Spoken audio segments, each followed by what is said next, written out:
Hello बच्चों, कैसे हो आप? होप आप सब अच्छे हैं।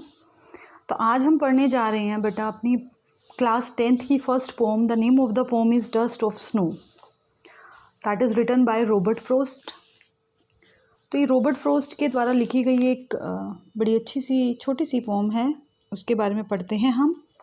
सबसे पहले हम रॉबर्ट फ्रॉस्ट के बारे में जानेंगे, क्योंकि हमें पोइट की जो हिस्ट्री, पोइट और पोइटेस, उसके बारे में भी थोड़ी नॉलेज होनी बहुत ज़रूरी है।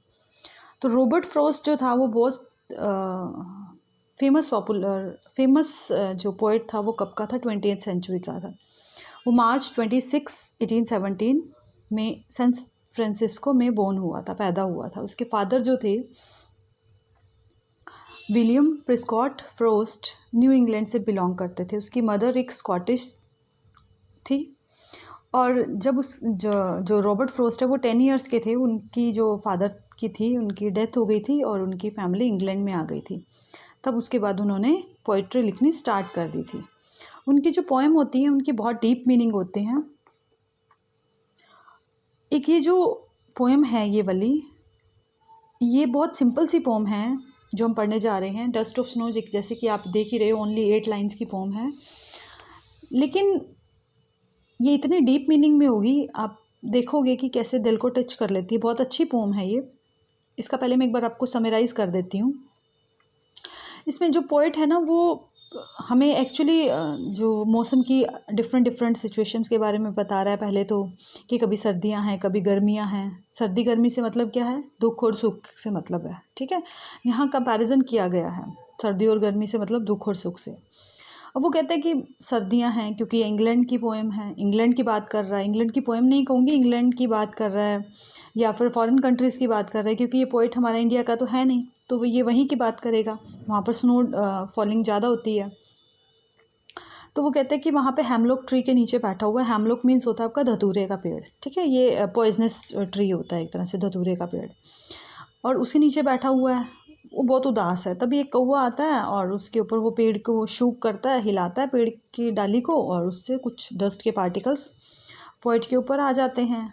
और जो बर्फ़ है वो डस्ट हैं, जो पार्टिकल्स हैं उसके स्नो के, वो पोइट के ऊपर गिरते हैं। और पोइट देखता है कि इधर उधर से कहाँ से आई, लेकिन उसने क्या देखा फिर? उसने ये देखा कि अरे मैं तो वो उदास था उस दिन, उदास करके चुपचाप बैठा हुआ था। लेकिन जैसे ही थोड़ी सी बर्फ़ उसके ऊपर पड़ी, वो चारों ओर देखने लगा, बर्फ़ कहाँ से आई, ऊपर नीचे साइड से।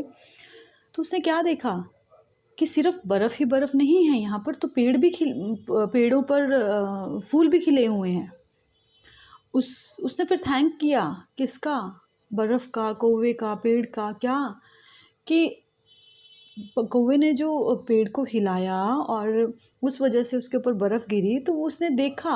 जब देखा तो उसने क्या देखा? सिर्फ और सिर्फ बर्फ़ नहीं है,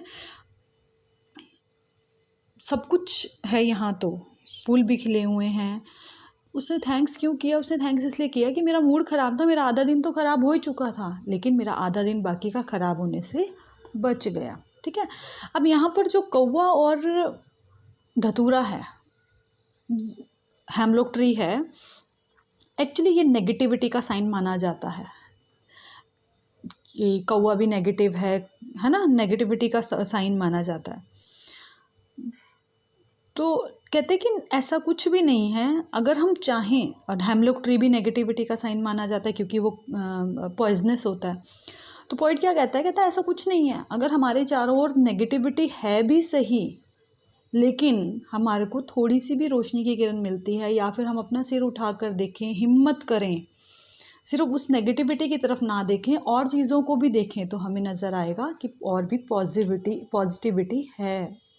जैसे कि पोइट उदास बैठा था, तो जैसे ही बर्फ़ गिरी तब उसने इधर उधर देखा। जब उसने इधर उधर देखा तो कहता है कि सिर्फ बर्फ़ नहीं है या मेरी उदासी नहीं है, यहाँ पर तो बहुत सुंदर दृश्य, सब कुछ बहुत सुंदर है इस नेगेटिव चीज़ के अलावा भी। तो उसने थैंक्स तब किया था। चलिए अब इस पोएम को पढ़ते हैं। The way a crow shook down on me the dust of snow from a hemlock tree. तो ए बी इसकी जो आपकी वो है राइमिंग साउंड है ना, मी, ट्री, देखा, स्नो, क्रो, तो ए बी आपकी इसकी राइमिंग स्कीम है। तो अब वो कहता है कि मी कौन है? पोएट। पोएट कहता है कि शुक मीन्स हिलाना, वे मीन्स मैनर, तरीका, dust means small particles of snow, hemlock means poisonous plant है, बट बेसिकली आपको मैंने बता दिया धतूरे का पेड़। तो पोएट कहता है कि जिस तरह से क्रो ने हिलाया पेड़, किसका? हैमलॉक ट्री को हिलाकर, हेमलॉक ट्री को हिलाकर, उसकी ब्रांचेस को हिलाकर डस्ट ऑफ स्नो, स्नो के जो छोटे छोटे पार्टिकल्स थे वो मेरे ऊपर गिराए। Has given my heart a change of mood, मेरे दिल को उसने खुशी प्रदान की और मेरा मूड चेंज हो गया। And save some part of the day I have ruined, और मेरा बाकी दिन का वो पार्ट बचा लिया जो कि मैं ख़राब तो आधा दिन में कर ही चुका था, लेकिन बाकी का आधा मेरे उससे बच गया। मतलब कवि कहने का, जो पोएट है उसका कहने का क्या मतलब है कि हमारे जीवन में दुख सुख आते रहेंगे, हमारे जीवन में नेगेटिविटी भी आएगी, बट हम उस नेगेटिविटी से बाहर होकर अगर पॉजिटिविटी की तरफ देखें, हमारी पॉजिटिविटी ढूंढने की कोशिश करें और पॉजिटिव, क्योंकि सिर्फ नेगेटिविटी तो नहीं है ना हमारे चारों ओर, नेगेटिव चीज़ें दुख सुख तो ये जीवन में आते ही रहते हैं। तो अगर हम उससे उबर कर, उससे बाहर आकर और भी चीज़ों को देखें, सपोज़ मेरे साथ कोई प्रॉब्लम है, मुझे दुख है, अगर मैं उस दुख की तरफ ही ध्यान दूंगा या दूंगी तो उसके अलावा मुझे कुछ अच्छा नज़र ही नहीं आएगा। लेकिन अगर मैं उस दुख को छोड़कर और अपनी अच्छी चीज़ों की तरफ ध्यान देना शुरू करूं तो क्या होगा? हमारा मूड अच्छा होने लगेगा, हमें हमारी वो जो कमी है, हमारी नेगेटिविटी, हमारा दुख है, वो छोटा लगने लगेगा और कहीं ना कहीं हम उससे निकलने की भी हम कोशिश करेंगे और हमें उससे रास्ते भी मिल जाएंगे, क्योंकि नेगेटिविटी में रहकर कभी भी हमें वे नहीं मिलते हैं निकलने के, थोड़ा सा पॉजिटिव होना पड़ता है। ठीक है बेटा, तो होप आपको ये पोम समझ आ गई होगी। अच्छे से करना, डायरेक्ट और इनडायरेक्ट दोनों मीनिंग पता होनी चाहिए आपको, क्योंकि वो पूछ सकते हैं कि हैमलॉक ट्री किसका सिंबल है, क्रो किसका सिंबल है, नेगेटिविटी का सिंबल है, लेकिन फिर उसका र्यूंड उसने दिन कैसे बच गया।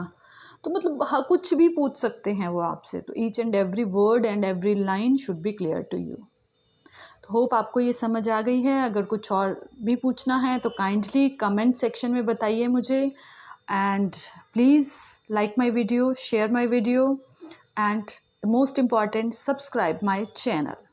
Thank you. Have a nice day. God bless you all. Bye bye. Take care.